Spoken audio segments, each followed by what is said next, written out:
Okay, so hope all we are doing well. So today we are going to do lab number 10, magnets and magnetic field. Okay, so let me give you a brief introduction and then we will start our lab handout. Okay. So actually here's a very brief introduction. So today the first thing we are going to do is we are going to categorize some materials into three classes. So basically, so let me show you some example. So here what I have a eraser, and then here I have a small magnet, and then here we have a small nail. Okay. So now if someone asks me to categorize these three into three classes, so normally you can see here we can categorize like this: magnets, this is the one class, and the other class is materials attract with magnets, and then we call it as magnetic materials, and then the last one is non-magnetic materials. Okay, so that means opposite of the second one is the third one. So then let's do one example. So here's the eraser. You can see eraser, it's not attracting with. Okay, so let's start with this one first. Okay, so here's the magnet. That means this one belongs to first class magnets. And then second one is magnetic material. So now let's check. Let's take this one. And then if this is a magnetic material, magnetic material in magnetic material mean the material attract with magnet. So you can see it. See? Okay. So therefore this belongs to the second class, which is magnetic material. And the third one is non-magnetic material. So that means the eraser is the non-magnetic material because you can see there is no attraction between these two. Okay, no attraction between these two, between this eraser and the magnet. So therefore this one belongs to non-magnetic material. So these are the three classes. And then the permanent magnet. So here is the permanent magnet, and you can see the one side of the permanent magnet is red and the other side of the permanent magnet is blue. So what is the meaning of that? So permanent magnet, this magnet has two poles. So two poles, the north pole and the south pole. And how you can identify it, you just want to check the color. The red is north pole, this is the north pole, and the blue is the south pole. Okay, blue is south, red is north. So now the next thing is how these magnets, how these poles attract each other, how they repel each other. So if you remember in the first lab we talked about charges. If you have a same sign of charges, so let me use a different color.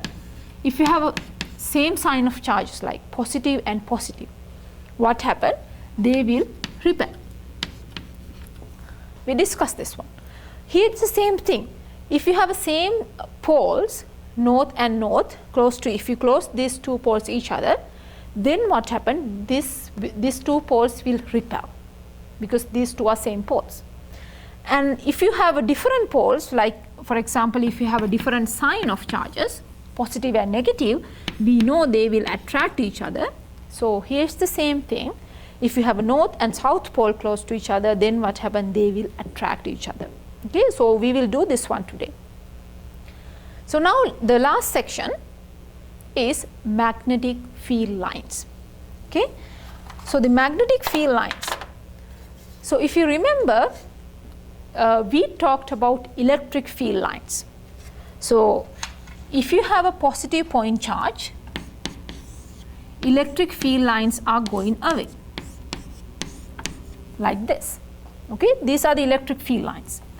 So for the electric field, we discuss electric field line, and in the magnetic field, we are going to discuss magnetic field lines. Okay, so here's the permanent magnet, and this is the north pole, this is the south pole, and we can draw magnetic field lines like this. You can draw so many field lines. So here's just an example.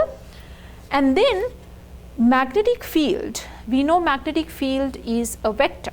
So it has magnitude and the direction. So the next question is, what is the direction of the magnetic field? What is the direction of the magnetic field? You can see it's already, so you can see that it's like this. It's always going from north to south outside. Outside mean you can see this is the north pole, this is the south pole, and then here you can see outside it's going from north to south like this. And inside, which is this one, it's going from south to north. So here you can see it's going from south to north because it should be a continuous line, right?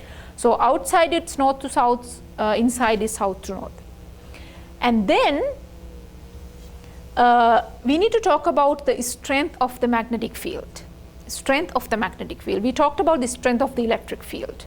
So now let's talk about strength of the magnetic field. So here we divided this whole region into two parts, inside of the magnet and outside of the magnet.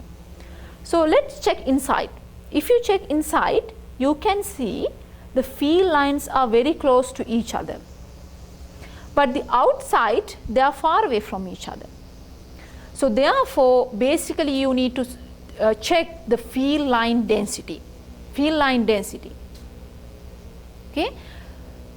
So inside, the field line density is larger than the outside, because inside field lines are very close to each other, but outside they are far away from each other. So you can see it here, inside the field line strength is larger than the outside. So therefore, strength of the magnetic field inside is always larger than the strength of the magnetic field outside. The reason, because of the field line density. Okay? So then the one last thing, this is very important. So here you can see in this diagram, I have marked 4 points, point A, point B, point C, and point D. So what I'm going to do, I'm going to find the magnetic field, the direction of the magnetic field at A, B, C, and D. Okay? So what I need to do, so here's the point A, and I'm going to find the direction of the magnetic field at A. So basically what you need to do, the first thing is you have to draw the magnetic field line like this, and then you have to draw a tangential line at point A. This is the tangential line. Okay? And you can see the field line is going this way because it's going from north to south outside, so therefore this is the direction. Okay? So here is the magnetic field direction at point A. So you have to draw the tangential line to the field line. Okay? So then let's try to find the direction, magnetic field direction at B, C, and D. So here's the same thing. At B you have to draw a tangential line, and then here's the direction. Okay? And then C, it's the same thing. It's like this, tangential line. And D, it's also a tangential line like this, and the direction is this way because it's going that way. But the other important thing is, when you draw these arrows, think about the magnitude. What is the magnitude of the magnetic field at A compared to the magnetic field at B? You need to think about it. So the point is like this. If you point, so let's say A, B, C, D, and let me mark E here. Okay? So at E, the magnetic field direction is, let me mark in the other side here. Okay? So let's say this is E, and then the direction is this way, like this, because it's going this way. So now the thing I want to tell you is how you can measure the magnitude. What is the magnitude of the magnetic field at E compared to B, or A, or C, or D? So this is the point. If this point is very close to the pole, north pole or south pole, that point has the strongest field. Okay? So let me tell you an example. Consider E and B. Okay? Point E and point B. You can see point E is very close to north pole than point B, because point B is far away from north and south pole, but E is close to north pole. Therefore, if you consider the magnitude, the strength of the magnitude at E and B, the magnitude of the magnetic field at E is greater than B. So therefore, if I draw the arrow, this arrow should be less than this arrow. This arrow should be larger because E is closer to the pole. Closer to the pole means larger the magnitude. So magnetic field at E is larger than magnetic field at B. Okay, so basically you have to check the distance between the point and the pole. So then that's the way you can think about the magnitude of the magnetic field at each point. And that's that's all for the introduction part. And now and the last thing I need to tell you is the homework.